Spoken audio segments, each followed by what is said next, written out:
9/11 person named Osama bin Laden. CIA is asleep. 21st century की सबसे बड़ी खबर Plane has crashed into the World Trade इस Center. एक दिन ने पूरी दुनिया के मुसलमानों की जिंदगी हमेशा के लिए बदल दी, जिसमें एक तरफ दुनिया की सबसे बड़ी सुपर पावर अमेरिका थी Either you are with us or you are with the terrorists. और दूसरी तरफ एक आदमी Saudi billionaire Osama bin Laden. Admiration for what was then the world's most wanted terrorist, responsible for killing thousands. ये कोई पहली दफा नहीं था कि किसी ने अमेरिका के इन 2 टावर्स को गिराने की कोशिश की हो, क्योंकि ये ट्विन टावर्स उस वक्त दुनिया की सबसे लंबी बिल्डिंग्स में से एक थी। एंड विदाउट एनी डाउट ये बिल्डिंग्स दुनिया की सबसे मशहूर बिल्डिंग्स थी, क्योंकि इस बिल्डिंग के अंदर और आसपास ऑलमोस्ट 500 हॉलीवुड मूवीज बनाई गई थी। तो जो भी इन बिल्डिंग्स को गिराना चाहता था उसे अच्छी तरह पता था कि जब न्यूयॉर्क में वर्ल्ड ट्रेड सेंटर की ये बिल्डिंग्स गिरेंगी तो ये आने वाली दुनिया की सबसे बड़ी न्यूज होगी। जैसे अगर आज कोई बुर्जुल खलीफा को गिरा दे। आज से एग्जैक्टली 23 साल पहले दुनिया की सिचुएशन ये थी, सोवियत यूनियन टूट चुका था और चाइना की इतनी औकात नहीं थी उस जमाने में। तो अमेरिका दुनिया का one and only Wahid super power था जिसकी ताकत को चैलेंज करने वाला दुनिया में कोई भी नहीं था। लेकिन अचानक एक आम से दिन 11 सितंबर 2001 को 19 लोग अमेरिका के 4 बड़े जहाजों को हाईजैक करने के लिए अलग अलग एयरपोर्ट्स पहुंचे। अमेरिका की अब तक सारी रिपोर्ट्स देखकर यही लगता है कि ये 19 में से 19 लोग मुसलमान थे और इन सब का ताल्लुक सऊदी, इजिप्ट, लेबनान और यूएई से था। हर जहाज को हाईजैक करने के लिए 5 लोगों की टीम्स बनाई गई, जिसमें हर आदमी का अपना बहुत ही इंपॉर्टेंट रोल था और इस सब के लिए वो पिछले कई महीनों से ट्रेनिंग भी हासिल कर रहे थे। तो आखिर ये 4 जहाज अपने एयरपोर्ट से रवाना हुए और जैसे ही इन जहाजों ने टेक ऑफ किया, इन 19 लोगों ने प्लेन्स को हाईजैक करने का प्लान स्टार्ट कर दिया। और प्लान के मुताबिक सिर्फ 15 मिनट हवा में रहने के बाद पहले प्लेन में मौजूद 5 हाईजैकर्स खड़े हुए और कुछ छोटी छुरियों और बॉक्स कटर्स के साथ पूरे प्लेन को बहुत तेजी से हाईजैक कर लिया और जहाज के दोनों पायलट्स को मारकर अपना बंदा मोहम्मद अता को पायलट की सीट पर बिठाया और जहाज के सारे पैसेंजर्स को पिछली साइड पर धकेल दिया और उन सारों को क्लियरली बता दिया कि अब जहाज के दोनों पायलट्स मर चुके हैं, तो ये जहाज अब सिर्फ हमारा बंदा मोहम्मद अता ही लैंड करा सकता है। जिससे सारे पैसेंजर्स चुप करके खड़े हो गए, लेकिन हाईजैकर्स कभी इस प्लेन को लैंड करना चाहते ही नहीं थे। अब जब इस जहाज का नया पायलट मोहम्मद अता पैसेंजर्स को ये बातें समझा रहा था तो उसने गलती से जहाज के एक और बटन को भी दबा दिया, जिससे वो सीधा न्यूयॉर्क के एयरपोर्ट के टावर के साथ कनेक्ट हो गया और उसने कहा कि सब आराम से बैठ जाओ, हम इस जहाज को एयरपोर्ट की तरफ ही लेके जा रहे हैं। नाउ ये सुनकर न्यूयॉर्क के एयरपोर्ट में कंफ्यूजन फैल गई और उन्होंने जल्दी से एयरपोर्ट के रनवे से सारे जहाजों को हटाकर रनवे क्लियर कर दी और इस जहाज का इंतजार करने लगे। इसके बाद अगेन मोहम्मद अता गलती से दोबारा एयरपोर्ट के टावर के साथ कनेक्ट हुआ और उसने कहा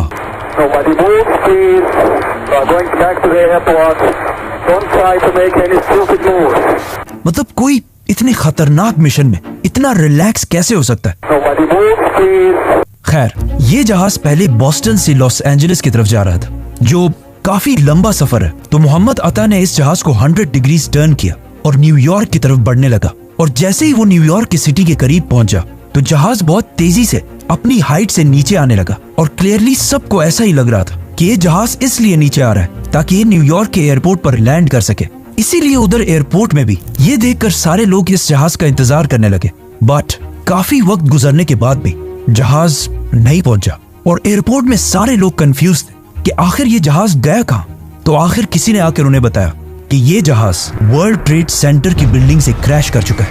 अब सिर्फ एयरपोर्ट वालों को ही पता था कि असल में ये हुआ क्या है, लेकिन अमेरिकन मीडिया को इस बारे में कुछ पता नहीं था। इसीलिए हर न्यूज चैनल ने इसे एक बहुत बड़ा एक्सीडेंट कहकर ब्रॉडकास्ट करना शुरू किया। इस सब के दौरान अमेरिका का प्रेसिडेंट जॉर्ज बुश फ्लोरिडा में बच्चों के एक स्कूल में बैठा हुआ था, तो उनके सेक्रेटरी ने आके खामोशी से उन्हें इस इंसिडेंट का बताया।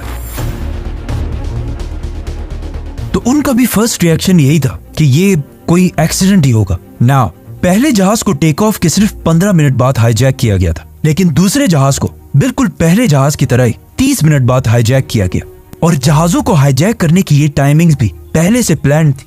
मतलब जो भी इन हमलों के पीछे था वो चाहता था कि दूसरे जहाज को क्रैश होते हुए पूरी दुनिया देख सके। मरवान अल शेही, जिसकी उम्र सिर्फ 23 साल थी, अपने साथियों के साथ दूसरे प्लेन को भी हाईजैक करके पायलट की सीट पर बैठ गया और अगेन प्लेन को लॉस एंजलिस के बजाय न्यूयॉर्क की तरफ मोड़ दिया। अब जब पूरी दुनिया के न्यूज चैनल्स अपने नॉर्मल प्रोग्राम्स छोड़कर पहले जहाज के क्रैश को दिखा रहे थे और इसे एक बहुत बड़ा एक्सीडेंट कह रहे थे, उसी टाइम पूरी दुनिया के सामने दूसरा जहाज फुल स्पीड आकर वर्ल्ड ट्रेड सेंटर के दूसरे टावर से टकरा गया, जिसे देखकर पहले तो लोग थोड़ा कंफ्यूज हुए, लेकिन फिर आहिस्ता आहिस्ता सबको समझ आ गई कि ये सब कोई एक्सीडेंट नहीं बल्कि हमला था। और अगेन अमेरिकन प्रेसिडेंट के सेक्रेटरी ने आके उनके कान में दोबारा ये बात बताई और कहा, mister president, America is under attack. इसके बाद American army full high alert हुई और मुल्क के सारे जहाजों को लैंड करने का हुक्म दिया, लेकिन अभी भी 2 जहाज ऐसे थे जिन्हें ये लोग हाईजैक कर चुके थे और किसी को पता नहीं था कि इन दोनों जहाजों का अगला टारगेट कौन सा होने वाला है। थर्ड जहाज को, जिसे एक सऊदी सिटीजन हानी हंजोर उड़ा रहा था, उसने जहाज न्यूयॉर्क की तरफ टर्न करने के बजाय उसे अमेरिका के कैपिटल वॉशिंगटन की तरफ टर्न किया और जैसे ही वो वॉशिंगटन के करीब पहुंचा, वो अपने जहाज को बहुत ही नीचे ले आया और जहाज की स्पीड फुल बढ़ा दी और ये जहाज बहुत तेजी से दुनिया की सबसे इंपॉर्टेंट बिल्डिंग्स में से एक पेंटागन की तरफ बढ़ रहा था और दुनिया की नंबर 1 इंटेलिजेंस एजेंसी CIA का हेडक्वार्टर। इस जहाज के पेंटागन पर क्रैश होने के बाद पूरी दुनिया वर्ल्ड ट्रेड सेंटर को छोड़कर पेंटागन की क्लिप्स दिखाने लगा, लेकिन अभी भी एक जहाज मिसिंग था। जब US आर्मी ने इस जहाज की डायरेक्शन चेक की तो उन्होंने देखा कि ये जहाज भी वॉशिंगटन की तरफ ही बढ़ रहा है और हो सकता है ये अमेरिका की पार्लियामेंट कैपिटल को टारगेट करे। तो मजबूरन इस जहाज को गिराने के लिए अमेरिका के वाइस प्रेसिडेंट के ऑर्डर्स पर 2 फाइटर जेट्स फुल स्पीड रवाना किए गए और इन जेट्स को ये ऑर्डर दिया गया था कि इस जहाज को हर हाल में गिराना लाजमी है, चाहे सारे पैसेंजर्स मर भी जाएं। 3 जहाज तो बिल्कुल प्लान के मुताबिक अपने टारगेट्स तक पहुंच चुके थे, लेकिन चौथा जहाज, जिसे ज़ैद जर्राह चला रहा था, अपने टारगेट कैपिटल तक कभी पहुंच ही नहीं सका, क्योंकि जब ये जहाज हाईजैक किया गया था तब तक वर्ल्ड ट्रेड सेंटर पर हमला हो चुका था। ज़ैद जर्राह ने दोबारा सारे पैसेंजर्स को उसी तरह बता दिया कि सब आराम से बैठ जाओ, हम एयरपोर्ट की तरफ ही जा रहे हैं। लेकिन जब पैसेंजर्स में से एक ने जहाज के फोन से अपनी बीवी से राब्ता किया तो उसकी बीवी ने उसे बताया कि ये हाईजैकर्स झूठ बोल रहे हैं और ये एयरपोर्ट नहीं जा रहे, बल्कि ये एक सुसाइड मिशन है। इस बंदे ने जाके बाकी पैसेंजर्स को भी समझाया कि देखो, मरना तो वैसे भी है, लेकिन इससे पहले कि ये हाईजैकर्स इस प्लेन को किसी बिल्डिंग पर क्रैश करें, हम सब खुद ही इस जहाज को गिरा देते हैं। जिस पर इन सारे पैसेंजर्स ने मिलकर हाईजैकर्स पर हमला कर दिया, जिसे देखकर ज़ैद जर्राह ने प्लेन को ऊपर नीचे और साइड टू साइड हिलाना शुरू किया, लेकिन बहुत कोशिश करने के बाद भी पैसेंजर्स आखिर जहाज के कॉकपिट के दरवाजे तक पहुंच गए और वो जैसे ही जहाज के दरवाजे को तोड़ने वाले थे तो इस जहाज के पायलट ज़ैद जर्राह ने जहाज की स्पीड फुल बढ़ा दी और इसका मुंह जमीन की तरफ किया और इस तरह ये चौथा और आखिरी जहाज तबाह हो गया। अब पूरी दुनिया के न्यूज चैनल्स अगेन चौथे जहाज को दिखाने लगे तो अचानक सिर्फ 1 घंटे बाद न्यूयॉर्क के वर्ल्ड ट्रेड सेंटर का साउथ टावर कोलैप्स कर गया।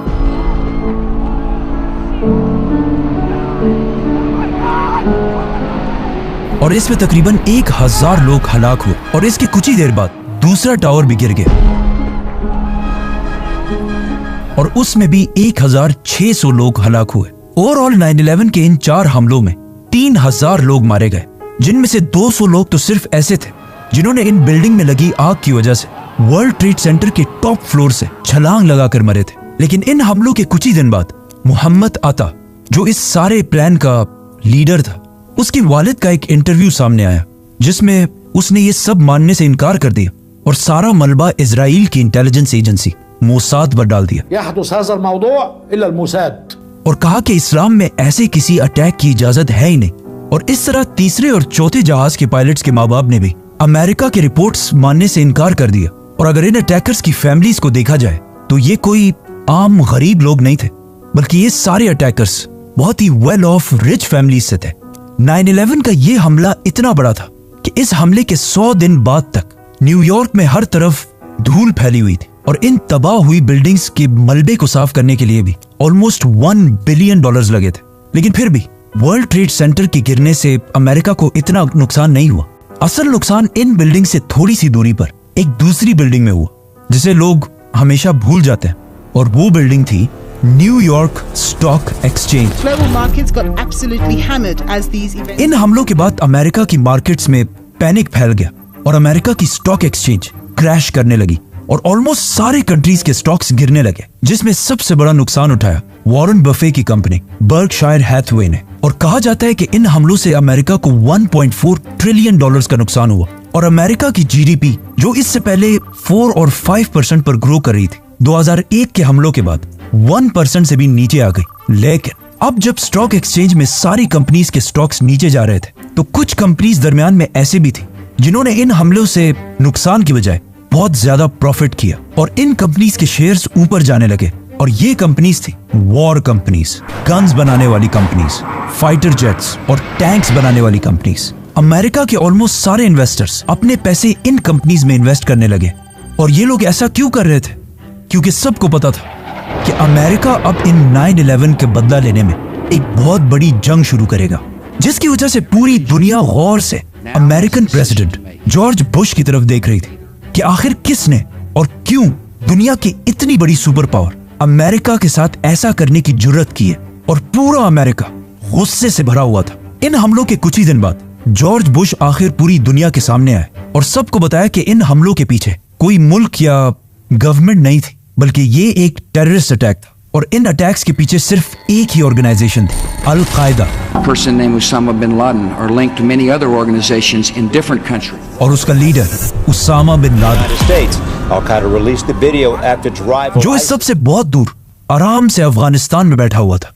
नाउ अब जब पूरी दुनिया उसामा बिन लादेन को इन हमलों के लिए ब्लेम कर रही थी, तो उसामा बिन लादेन सामने आए और अल जजीरा को इंटरव्यू देकर कहा कि मेरा इन हमलों से कोई ताल्लुक नहीं है। लेकिन उन्होंने कुछ बाकी बयान भी ऐसे दिए जिसकी वजह से पूरी दुनिया के लोग कंफ्यूजन में थे कि ये इसने किया है या नहीं किया। इन हमलों के बाद सिर्फ उसामा ही नहीं बल्कि पूरी दुनिया के मुसलमान और स्कॉलर्स सामने आए और इन हमलों की सख्त मुखालफत की, क्योंकि अगर किसी ने भी रसूलुल्लाह सल्लल्लाहु अलैहि वसल्लम की जिंदगी के बारे में पढ़ा हो तो उसे पता होगा कि आप सल्लल्लाहु अलैहि वसल्लम हर जंग से पहले मुसलमानों को ये ऑर्डर्स दिया करते थे कि जंग के दरमियान भी किसी औरत, बच्चे, बूढ़े और इवन दरख्तों को भी नहीं काटना और फार्मर्स और दूसरे रिलीजन के प्रीस्ट को भी नहीं मारना, सिर्फ उनसे लड़ना जो तुमसे लड़े। मतलब इतने सॉफ्ट स्पोकन और हमेशा माफ करने वाले प्रॉफिट मोहम्मद सल्लल्लाहु अलैहि वसल्लम के रिलीजन के नाम पर कोई कैसे ऐसे कर सकता था? इसीलिए इन हमलों के बाद OIC, मुसलमानों की सबसे बड़ी ऑर्गेनाइजेशन, सामने आई और उसने भी 9/11 के इन हमलों की मुखालफत की। और उनके अलावा मक्का के ग्रैंड मुफ्ती ने भी ये बयान दिया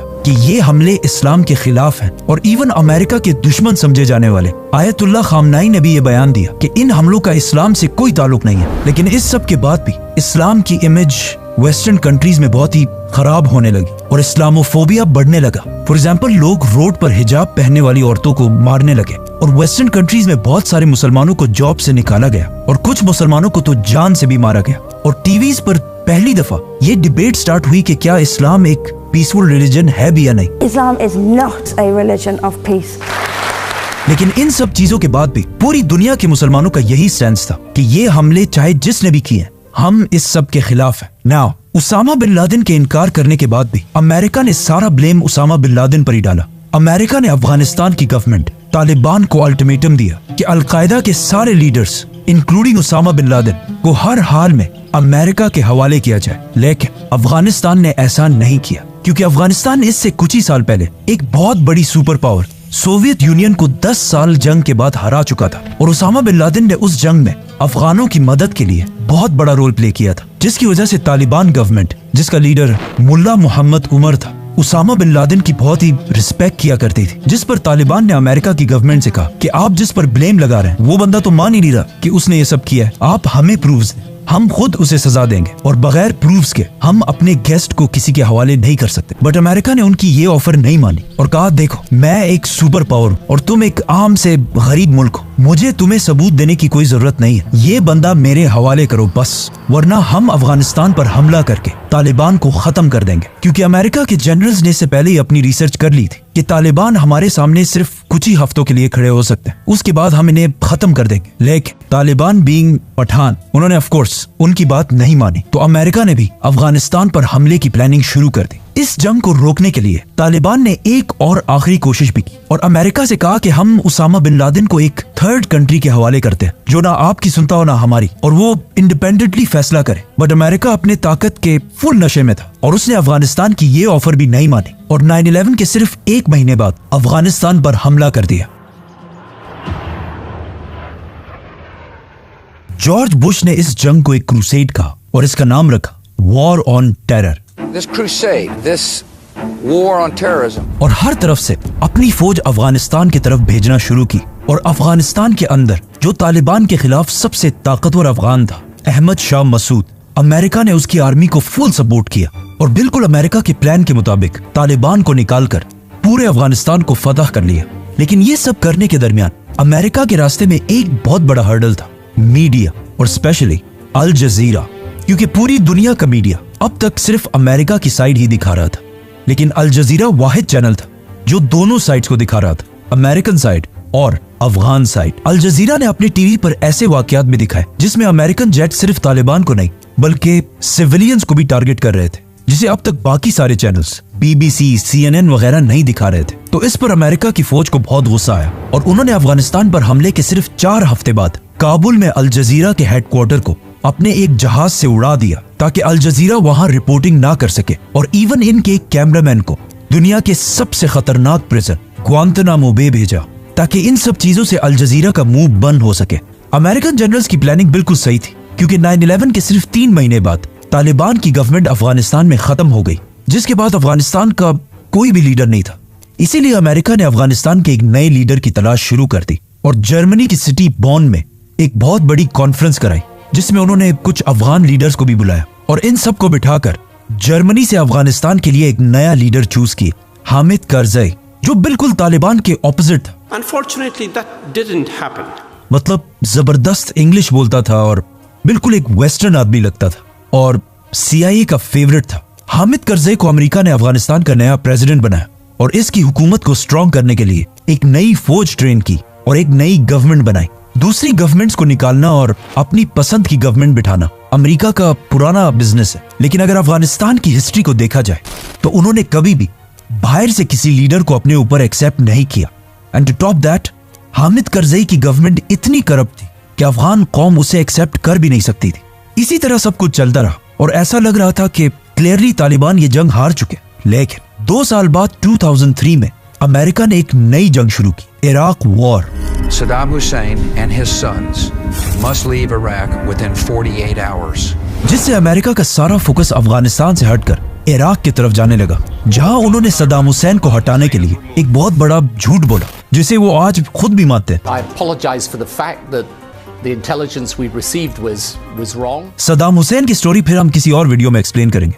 जब अमेरिका का फोकस अफगानिस्तान से हट गया तो तालिबान ने आहिस्ता आहिस्ता मुल्ला उमर की लीडरशिप में दोबारा रीग्रुप करना शुरू किया और अमेरिकन फोर्सेस पर छोटे छोटे हमले करने लगे। सद्दाम हुसैन की हुकूमत तो इराक में खत्म हो गई, लेकिन उस जंग में अमेरिका ने इतनी बड़ी बड़ी गलतियां की थी जिसे छुपाना इम्पॉसिबल था। फॉर एग्जाम्पल, इराक में अमेरिका के एक जेल से कुछ पिक्चर्स रिलीज हुई जिसमें अमेरिकन फोर्सेस इराकियों को बहुत ही बुरी तरह ट्रीट कर रहे थे और ये पिक्चर्स पूरी दुनिया के मीडिया में फैल गई, जिससे अमेरिका की इमेज बहुत ही खराब हो गई। और उधर अफगानिस्तान में तालिबान ने भी ये इमेज यूज करके अफगानों को ये समझाने की कोशिश की कि देखो ये सब कुछ होता है अमेरिका के जेलों में। इराक के इन जुल्मों की वजह से जब बुश इराक विजिट करने गए तो वहां उन्हें जूते भी मारे गए। इस सब से अमेरिका की इमेज इराक में ही नहीं बल्कि अफगानिस्तान में भी खराब हुई और तालिबान दोबारा मजबूत होने लगे। इसके अलावा तालिबान की मजबूती का एक रीजन ये भी था कि अफगानिस्तान बहुत ही एक ट्राइबल सोसाइटी है और जब भी अमेरिकन फौज किसी एक अफगान को मारती थी उसका सारा खानदान और कबीला तालिबान के साथ जाकर मिल जाता था। तो इस तरह अफगानों को मारने से तालिबान कमजोर होने के बजाय और स्ट्रॉन्ग होते जाते थे और इनके नंबर्स भी पहले से बहुत ज्यादा बढ़ चुके थे। नाउ एज वी सेड कि इससे पहले उसामा बिन लादेन ने 9/11 के हमले में इन्वॉल्व होने से इनकार कर दिया था, लेकिन 2004 के US इलेक्शन से पहले उसामा बिन लादेन की एक वीडियो सामने आई जिसमें उसने अमेरिकन को मुखातिब करके 9/11 की पूरी जिम्मेदारी एक्सेप्ट की और इस वीडियो में उसामा बिन लादेन ने उन 19 लोगों के लिए दुआएं भी की जिन्होंने 9/11 किया था और अमेरिका को एक वार्निंग भी दी कि वो दोबारा भी ऐसा कर सकता है। मतलब उसामा बिन लादेन ने 9/11 के 3 साल बाद उसकी पूरी जिम्मेदारी उठा ली। इस स्पीच के बाद जॉर्ज बुश दोबारा अमेरिका की पॉलिटिक्स में मजबूत हो गया और कुछ ही अरसे बाद इलेक्शंस जीत गया। और इलेक्शन जीतने के बाद उसने दोबारा फौजों को अफगानिस्तान में उसामा बिन लादेन के पीछे भेजा। लेकिन फिर भी अगले 4 साल तक ना उसामा बिन लादेन मिल सका और ना अफगानिस्तान फतह हो सका और ना तालिबान खत्म हो सके। अफगानिस्तान की ये जंग जो सिर्फ कुछ हफ्तों के लिए थी, 9/11 के बाद 10 साल तक जारी रही। और अब जॉर्ज बुश के बाद अमेरिका का नया प्रेसिडेंट भी आ चुका था, बराक ओबामा। ओबामा ने आते ही इस जंग को अपने वादों के मुताबिक कम करने की बजाय और भी बढ़ा दिया और भी ज्यादा फौज अफगानिस्तान की तरफ भेजी, जिससे वहां अमेरिकन फौज की तादाद 1 लाख से भी बढ़ गई। और उसी के साथ ओबामा ने ड्रोन अटैक्स और एयर स्ट्राइक्स को भी बढ़ा दिया। और उसी की हुकूमत में आखिर 9/11 के 10 साल बाद 2011 में अमेरिका को आखिर एक टारगेट मिला उसामा बिन लादेन के बारे में, जो अफगानिस्तान में नहीं बल्कि पाकिस्तान में छुपा हुआ था। अब इस वाकये के 2 वर्जन, एक तो अमेरिका और पाकिस्तान का वर्जन और दूसरा कुछ सीनियर जर्नलिस्ट का वर्जन। उसामा बिन लादेन अपने 3 बीवियों, बच्चों और ग्रैंड चिल्ड्रन के साथ पिछले कई साल से पाकिस्तान की सिटी एबटाबाद में रह रहा था, जहां अमेरिका ने खुद ही ऑपरेशन करके उसे ढूंढा और फिर उसे मार दिया, जिसका पाकिस्तान की आर्मी और गवर्नमेंट को बिल्कुल भी पता नहीं था। लेकिन कुछ सीनियर जर्नलिस्ट जैसे कि सीमोर हर्ष के मुताबिक अमेरिका ने उसामा बिन लादेन को पकड़ने के लिए $25 मिलियन रखी थी। इसीलिए पाकिस्तान आर्मी के एक रिटायर्ड कर्नल इकबाल सईद खान ने इन पैसों के लिए उसामा बिन लादेन की लोकेशन अमेरिका के CIA तक पहुंचाई। और इस खबर को कंफर्म करने के लिए अमेरिका ने एबटाबाद में शकील अफरीदी के साथ एक फेक वैक्सीन कैंपेन शुरू की और एबटाबाद के इस घर को हर तरफ से स्कैन करने लगा। अमेरिकन ड्रोन्स और सैटेलाइट ने भी इस घर को 24 घंटे रिकॉर्ड करना शुरू किया। और अचानक एक दिन उन्होंने इस घर के लॉन में एक 6 फुट के आदमी को वॉक करता हुआ देखा। इससे और कुछ बाकी चीजों से अमेरिका ने अंदाजा लगाया कि हो सकता है यही उसामा बिन लादेन। CIA ने उसामा पर हमले से पहले कुछ पाकिस्तानी एजेंट्स इस घर के पास भेजे, जिन्होंने जाकर वहां के सारे दरख्त काट दिए ताकि अमेरिका के हेलीकॉप्टर्स आराम से लैंड कर सके। और फिर आखिर 2 मई 2011 को प्रेसिडेंट ओबामा के ऑर्डर्स पर अफगानिस्तान के शहर जलालाबाद से 2 हेलीकॉप्टर्स रात के टाइम में उसामा बिन लादेन को मारने के लिए एबटाबाद की तरफ रवाना हुए, जिसका पाकिस्तान आर्मी को बिल्कुल पता नहीं था। और वहां अमेरिका में ओबामा और उसके मिनिस्टर्स ये सब कुछ लाइव देख रहे थे। ये हेलीकॉप्टर्स उसामा बिन लादेन के घर में लैंड हुए और सिर्फ 40 मिनट के ऑपरेशन के बाद उसामा बिन लादेन को मार दिया और उसकी बॉडी को अपने साथ वापस अफगानिस्तान ले गए, जहां उसका DNA टेस्ट करके ये कंफर्म किया गया कि यही उसामा बिन लादेन है। और फिर उसकी डेड बॉडी की पिक्चर्स लेकर उसामा बिन लादेन की लाश को समंदर में फेंक दिया। अमेरिकन आर्मी के मुताबिक उन्होंने उसकी बॉडी को समंदर में इसलिए फेंका और उसे जमीन पर इसलिए नहीं दफनाया क्योंकि ऐसा ना हो कि कोई आगे जाकर उसकी कब्र पर एक बहुत बड़ा श्राइन, मजार बना दे। CIA ने उसामा बिन लादेन की लाश की पिक्चर्स US प्रेसिडेंट ओबामा को भेजी, लेकिन उन्होंने इसे रिलीज करने से इनकार कर दिया। The United States has conducted an operation that killed Osama bin Laden, the leader of Al-Qaeda. Pakistan में बहुत सारे लोग आज भी ऐसे हैं जो उसामा बिन लादेन के एबटाबाद में होने को नहीं मानते और कहते हैं ये बहुत बड़ी एक कोई गेम या साजिश है। लेकिन ये बिल्कुल गलत है, क्योंकि एबटाबाद के इस ऑपरेशन के कुछ ही दिनों बाद अल-कायदा ने अपने सीक्रेट वेबसाइट्स पर उसामा बिन लादेन की डेथ को एक्सेप्ट किया और कहा कि हम इसका बदला जरूर लेंगे, जिसके बाद तालिबान ने भी उसकी डेथ को एक्सेप्ट किया। और इवन उसामा बिन लादेन के अपने बेटे हमजा बिन लादेन ने भी इस बात को सही कहा। तो जब अमेरिका और अल-कायदा दोनों इस बात को मान रहे तो पाकिस्तानियों को क्या मसला है?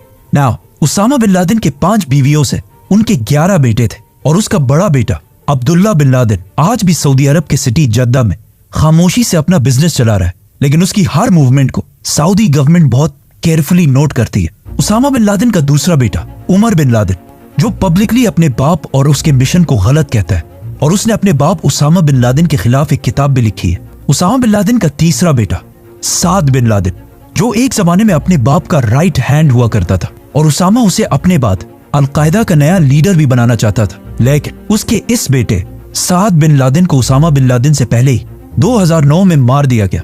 उसामा बिन लादेन का एक ही ऐसा बेटा था, उसका चौथा बेटा हमजा बिन लादेन, जो उसके बाद अल-कायदा के लीडर्स में से था। और उसामा बिन लादेन के मौत के बाद वो बार बार अल-कायदा की तरफ से पब्लिक स्टेटमेंट्स भी दिया करता था, लेकिन इसे भी 2018 और 19 के दरमियान अफगानिस्तान में मार दिया गया। उसामा बिन लादेन की जो फैमिली एबटाबाद में बच गई थी, वो पहले तो 1-2 साल पाकिस्तान की कैद में रहे, जिसके बाद उन्हें वापस अपने कंट्रीज में भेज लिया गया और आज वो सारे खामोशी से सऊदी और यमन में अपनी जिंदगियां गुजार रहे हैं। लेकिन किसी को नहीं पता कि उनकी एग्जैक्ट लोकेशन क्या है। उसामा बिन लादेन की वफात के बाद उनके घर से बहुत सारे पर्सनल डॉक्यूमेंट्स भी मिले, जिनमें उनकी कुछ रिकॉर्डिंग्स और उनके बच्चों के लिए कुछ वीडियो गेम्स भी शामिल थी। इन डॉक्यूमेंट्स को देखकर यह भी लगता है कि उसामा बिन लादेन को पहले से पता था कि एक दिन उसे इसी तरह अचानक मारा जाएगा। इसीलिए इन डॉक्यूमेंट्स में से एक में उनकी आखिरी वसीयत भी मिलती है, जिसमें वो लिखते हैं कि मेरे पास अभी भी $40 मिलियन पड़े हैं और मेरे बाद इन $40 मिलियन से सिर्फ थोड़ा सा मेरी फैमिली को दिया जाए और बाकी सब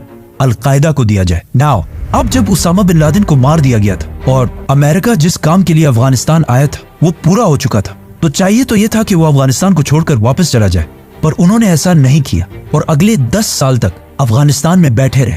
क्योंकि उसामा बिन लादेन तो अब कोई मसला नहीं था, लेकिन अब दुनिया बिल्कुल चेंज हो चुकी थी और अफगानिस्तान के बहुत ही क्लोज एक नया सुपर पावर चाइना बनने वाला था और चाइना को कंट्रोल में रखने के लिए अमेरिका की प्रेजेंस इस इलाके में लाजमी थी। इसके अलावा उसामा बिन लादेन की मौत से कुछ ही अरसा पहले अमेरिका के एक इंस्टीट्यूट ने अफगानिस्तान में रिसर्च की और उन्हें पता चला कि अफगानिस्तान के जमीन के नीचे जो मिनरल्स पाए जाते हैं वो दुनिया के सबसे कीमती और रेयर मिनरल्स में से एक है, जिनमें से सबसे इंपॉर्टेंट मिनरल है लिथियम, जिससे दुनिया की ऑलमोस्ट सारी बैटरीज बनती हैं। अब अगर अमेरिका अफगानिस्तान को छोड़कर चला जाता तो चाइना बहुत ही आसानी से इन मिनरल्स तक पहुंच सकता था। इसीलिए अगले 10 साल तक अफगानिस्तान में अमेरिका बैठा रहा, लेकिन फिर भी अमेरिका की इतनी बड़ी ताकत और इतनी बड़ी फौज के बावजूद अफगानिस्तान में तालिबान की प्रेजेंस बढ़ती गई और आखिर मजबूरन 20 साल की जंग के बाद अमेरिका के नए प्रेसिडेंट डोनाल्ड ट्रंप ने तालिबान गवर्नमेंट के साथ डील कर ली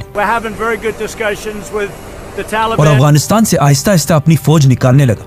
और 20 साल ट्रेनिंग देने के बाद भी अफगानिस्तान की फौज कुछ दिनों के लिए भी तालिबान के सामने खड़ी ना हो सकी और अमेरिका के जाने के कुछ ही दिनों बाद तालिबान बगैर किसी लड़ाई के 20 साल बाद दोबारा अपने कैपिटल काबुल में दाखिल हुए। अफगानिस्तान की इस जंग को अमेरिका की सबसे बड़ी नाकामी समझा जाता है, क्योंकि 20 साल लड़ाई के बाद भी अमेरिका ने तालिबान को कमजोर करने की बजाय और स्ट्रॉन्ग बना दिया और इस जंग के बाद अफगानिस्तान को उसका टाइटल दोबारा मिल गया as the graveyard of empires.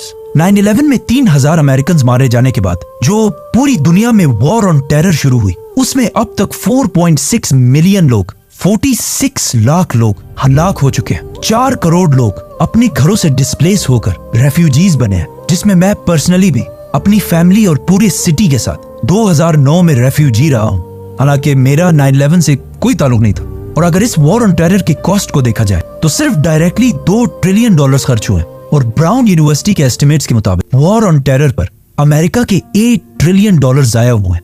इस वॉर ऑन टेरर से अमेरिका की आवाम को भी नुकसान हुआ है और अफगानिस्तान की आवाम को भी, और फायदा सिर्फ और सिर्फ वेपन्स बनाने वाली कंपनीज को हुआ है। फॉर एग्जाम्पल लॉकहीड कंपनी के सीईओ को, जो इस जंग से पहले हर साल $3 मिलियन कमाया करता था, लेकिन इस जंग के दौरान उसकी इनकम $3 मिलियन से $30 मिलियन तक चली गई थी। मतलब कुछ ही सालों में 10 टाइम्स इनकम बढ़ गई थी। और आज भी this crusade, this war on terrorism जारी है।